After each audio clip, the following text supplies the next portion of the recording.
നമ്മുടെയൊക്കെ സ്വപ്നങ്ങളെ കുറിച്ചേ നമുക്കല്ലേ അറിയുള്ളൂ. അത് സത്യമാവണ വരെ ബാക്കിയുള്ളവർക്ക് അതൊരു തമാശ ആയിരിക്കും. മക്കളാണെന്ന് നോക്കണ്ട.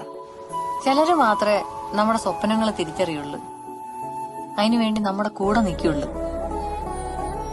നമ്മൾ അവരുടെ അടുത്ത് കൂട്ടുകൂടണം. അപ്പൊ അവർക്കൊപ്പം നമ്മളും വളരും, നമ്മുടെ സ്വപ്നങ്ങളും വളരും.